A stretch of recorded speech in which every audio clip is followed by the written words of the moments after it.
शरणं हरि शरणं हरि शरणं हरि शरणं हरि शरणं हरि शरणं हरि शरणं हरि शरणं शरणं हरि शरणं हरि शरणं हरि शरणं हरि शरणं जय हो हरि शरणं हरि शरणं हरि श्रीमद्भागवत भगवान की जय हो।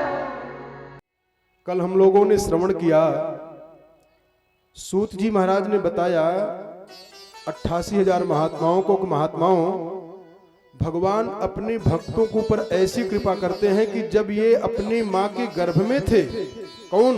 राजा परीक्षित,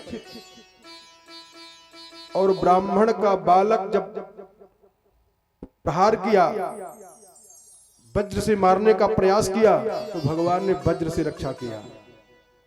और पैदा होने के बाद समीक ऋषि का बेटा श्रृंगी ऋषि जब वाणी की वज्र को मारा है, तो भगवान अपने भक्त को बचाने के लिए वाणी का अवतार ही धारण कर लिए।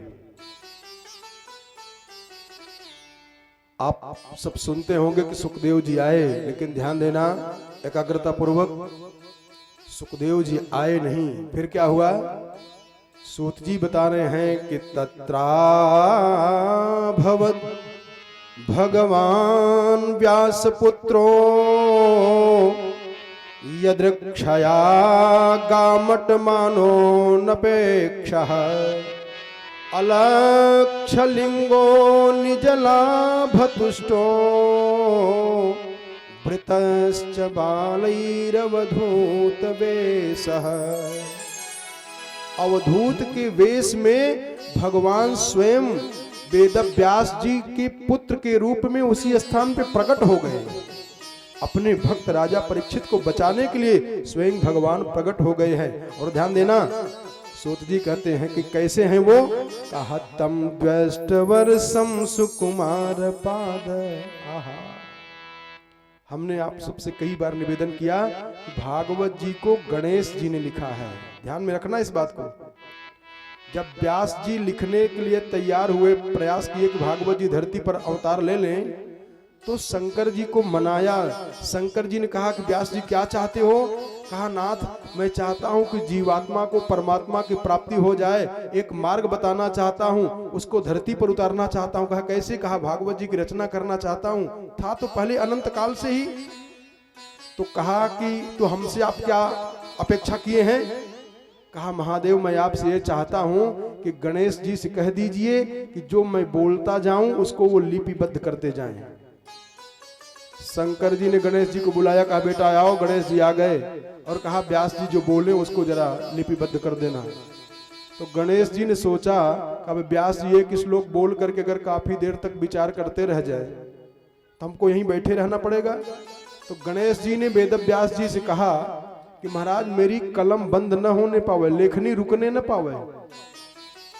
तो व्यास जी ने कहा कि ठीक है महाराज, लेकिन जो मैं बोलूं उसको समझ करके तब आप लिखिएगा, अपने मन से मत लिख दीजिए। जो मैं बोलूं उसको समझ करके विचार करके तब लिखिएगा। कहा अच्छा महाराज ठीक है। तो देखें भागवत जी में कई स्थान पर आपको भी मालूम हो जाएगा यहाँ वास्तव में गणेश जी ने लिखा। जैसे यहाँ तो सुखदेव जी के लिए बता रहे हैं कि तम द्वष्ट वर्षम सुकुमार पाद, 2 वर्ष की अवस्था में आए हुए हैं, जैसे 16 वर्ष का बालक हो। लेकिन यहाँ शब्दों को भेद किए, कहा तम द्वष्ट वर्षम सुकुमार पाद करोर बाहुंस कपोल गात्रम चार्वायताक्षोन्न सतुल्य कर्ण शुभ्राननम कंबु सुजात कंठम। सुखदेव जी महाराज आए और इनके चरणों को अपने आंख के आंसुओं से राजा परीक्षित ने धो लिया। धोए तो राजा परीक्षित को देख करके आचार्य प्रवर श्री सुखदेव जी महाराज ने आंख से इशारा कर दिया कि बोलो आप क्या चाहते हो। 12 वर्ष तक मौन धारण करने वाले मौनी बाबा आज जीवन में पहली बार बोलेंगे। और आंख से पहले इशारा किया राजा परीक्षित को कि बताइए आपको क्या परेशानी है। तो राजा परीक्षित ने हाथ जोड़ करके कहा कि गुरुदेव कह दूं। कहा कहिए। तो राजा परीक्षित ने 2 प्रश्न किया है। अतः पृच्छामि संसिद्धिम योगिनां परमं गुरुम पुरुषस्य हयत् कार्यम म्रियमाणस्य सर्वथा। हे गुरुदेव, सदा सर्वदा मरण धर्मा जीव को क्या करना चाहिए और जिसकी आयु नजदीक हो जाए उसको क्या करना चाहिए। देखो यहां कथा नहीं सुनाए हैं, इसी के लिए थोड़ा प्रसंग यहां रोक दिए हैं कि ऐसे त्यागी निस्वार्थी श्रोता को प्राप्त करने के बाद भी सुखदेव जी भी भागवत जी की कथा नहीं प्रारंभ किए और तुरंत उत्तर दे दिए। हरिवरीयाने सते प्रश्न कृतो लोकहितम नृप। बड़ा सुंदर प्रश्न किए हो परीक्षित, आप राजा हो, इससे सीख लो। जब ये राजा थे तब राजा नहीं कहे, और जब राजपाट छोड़ करके आए हैं गंगा जी के किनारे तब कहे कि आप नृप हो, आप राजा हो। अच्छा कथा क्यों नहीं सुनाए। कथा होती है लेकिन कथा नहीं हो पाती है, समझ में नहीं आ पाती है, उसका जो फल मिलना है नहीं मिल पाता है। क्यों, जरा यहां से देख लो। राजा परीक्षित ने प्रश्न किया कि सदा सर्वदा मरण धर्मा जीव को क्या करना चाहिए और जिसकी आयु नजदीक हो जाए उसको क्या करना चाहिए। तो इन्होंने तुरंत उत्तर दे दिया। वरीयाने सते प्रश्न कृतो लोकहितम नृप आत्ममित सम्मतः पुंसाम श्रोतव्यादिषु यः परः। बड़ा सुंदर प्रश्न किए हो परीक्षित। एक प्रमाण ये बन रहा है कि अगर ये कथा कहते तो पहले मंगलाचरण करते, भगवान को मनाते, तब कथा कही जाती है। इसीलिए यहाँ पे प्रमाण मिल रहा है कि प्रवचन कर दिए, कथा नहीं कहे। क्यों, अभी राजा परीक्षित की पात्रता की परीक्षा ले रहे हैं सुखदेव जी की। भागवत जी की कथा सुनने की पात्रता प्राप्त हो पाई है कि नहीं। सबको नहीं सुनाई जाती है, परमहंसों की संहिता है ये। भागवत जी की कथा परमहंसों की संहिता है भैया, ये साधारण आदमियों के लिए नहीं है। तो कहते हैं, और एक भाव देखो जरा, समझा दे और सरल करके। जिसके अंदर जो रहता है वही प्रकट हो जाता है, वही खुल जाता है। जैसे आप जो खाए रहेंगे वो डकार आएगी तो उसकी गंध आ जाएगी अपने आप से। मूली खाए हैं तो अपने आप डकार आने के बाद मूली की गंध आ जाएगी। प्याज खाए हैं अपने आप गंध आ जाएगी। सुखदेव जी के अंतःकरण में क्या भरा हुआ है वो निकल पड़ा। वरीयाने सिते प्रश्न, एकाग्रता के साथ समझिएगा। 12 वर्ष तक मौन धारण करने के बाद मौनी बाबा आज पहली बार बोले हैं। तो किस अक्षर से प्रारंभ किए हैं बोलना? वह अक्षर से। वह अक्षर क्या है? अमृत का बीज मंत्र है। वम अमृतात्मकम नैवेद्यम निवेदयाम। ये वह अक्षर जो है अमृत का बीज मंत्र है। और संत प्रवर गोस्वामी तुलसीदास जी महाराज जब रामचरितमानस का व्याख्यान करने लगे तो आप देखिए कि सबसे पहले उन्होंने भी वह अक्षर से प्रारंभ किया है। कहां से नकल किए? श्रीमद् भागवत जी से। कहां से? जहां से योगियों के परम आचार्य श्री सुखदेव जी बोले हैं, वरीयाने सते प्रश्न। सुखदेव जी बोले और गोस्वामी जी ने नकल करके लिखा, वर्णानाम अर्थ संघानाम रसानाम छंदसामपि मंगलानां च कर्तारौ वंदे वाणी विनायकौ भवानी शंकरौ वंदे श्रद्धा विश्वास रूपिणौ। और आप फिर पढ़िएगा रामचरितमानस उत्तरकांड के अंतिम श्लोक का अंतिम अक्षर, वह अक्षर पर विश्राम दिए हैं, दह्यन्ति नो मानवाः। और तब राजा परीक्षित को बताते गए, ये करना चाहिए, ये योग करना चाहिए, इनकी पूजा करना चाहिए, उनकी पूजा करना चाहिए, इनकी पूजा करने से क्या होता है, कौन कौन से देवता की पूजा करने से क्या मिलता है, इसको बताए। इसलिए बताए कि अगर राजा परीक्षित को कोई कामना हो तो फंस जाए। कहें महाराज, इंद्रमिंद्रिय कामस्तो प्रजा कामः प्रजापतिन्। अगर कोई अपनी इंद्रियों में ताकत रखना चाहता हो तो उसको देवराज इंद्र की पूजा करनी चाहिए। और देवी मायाम तो श्री कामस्तेजस कामो विभावसुम। क्या बढ़िया कथा है। अगर कोई धन वैभव चाहे तो उसको माता लक्ष्मी की पूजा करनी चाहिए। और अन्नाद्य कामस्त्वदितिम,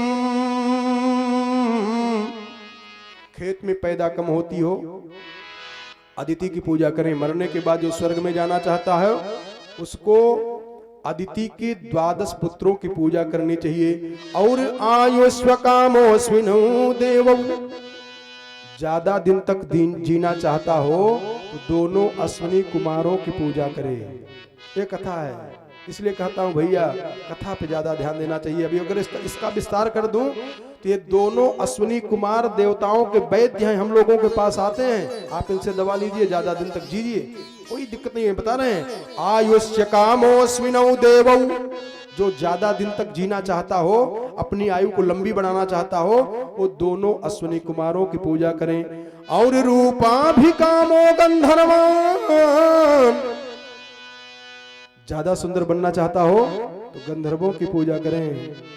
और कहा स्त्री कामोप्सर उर्वशीम, और यज्ञम यजेत यशस कामः, अगर अपना यश कीर्ति फैलाना चाहता है कि दुनिया में हमारा नाम हो जाए तो यज्ञ करें। यज्ञ करने से ज्यादा नाम होता है, उसका यश कीर्ति फैल जाती है। और अगर पति पत्नी में लड़ाई हो जाए अथवा लड़ाई होने की संभावना हो जाए तो पार्वती की पूजा करनी चाहिए। पार्वती की पूजा करने से पति पत्नी में परस्पर प्रेम बढ़ता जाता है। और अच्छा, अगर कोई कुंवारी लड़की हो वो पार्वती की पूजा करती है तो उसको अच्छा पति मिलता है। और अगर कोई बुद्धि का कमजोर है, पढ़ता है लेकिन पास नहीं हो पा रहा है, पढ़ाई में मन नहीं लग रहा है, विद्वान नहीं बन पा रहा है, तो क्या करे? कहते हैं विद्या कामस्तु गिरिशम। भगवान शंकर जी की उपासना करनी चाहिए उसको। किसको? जो विद्वान बनना चाहे, बुद्धिमान बनना चाहे, विद्या प्राप्त करना चाहे। और आज आपको प्रत्यक्ष घटना बता दे, ये भागवत जी के श्लोक कब से लिखा हुआ है, और पूरे विश्व की बात कर रहा हूं। विश्व तक आप लोग जान सकते हैं, इतिहास के द्वारा पकड़ लेंगे कितने देश हैं, कौन कौन देश हैं विकसित हैं और कौन कौन विकासशील देश हैं। ये भारत में बता रहे हैं कि विद्या कामस्तु गिरिशम, शंकर जी की पूजा करने वाला विद्वान होता है। और आज वर्तमान में देख लें, अमेरिका है, जापान है, रूस है, इंग्लैंड है, बड़े बड़े विकसित देश हैं, लेकिन एक छोटे से जिला में 4 या 3 विश्वविद्यालय नहीं मिलेगा। बनारस में 3 या 4 विश्वविद्यालय है। आज भी एक छोटा सा जिला है और पूरी दुनिया में ढूंढ डालो, एक छोटे से जिला में 4 विश्वविद्यालय नहीं मिलेगा। ये है, आज भी देख लीजिए, ये विशेषता है। पुराण में कितना पहले लिख दिया गया है। और रावण इतना बड़ा विद्वान कैसे बना जानते हो? रावण 6 शास्त्रों का प्रकांड विद्वान, 4 वेदों का प्रकांड विद्वान। अरे रावण की इशारा करने पर जगत पिता ब्रह्मा वेद मंत्र का उच्चारण किया करते थे, वो रावण था। और रावण इतना बड़ा विद्वान था, हम लोग एक ग्रह को सुन करके डर जाते हैं, और रावण 9 ग्रहों को झुकाए रहता था, उनके सर पे पैर रखते हुए तब सिंहासन पे बैठता था। वो रावण विद्वान था।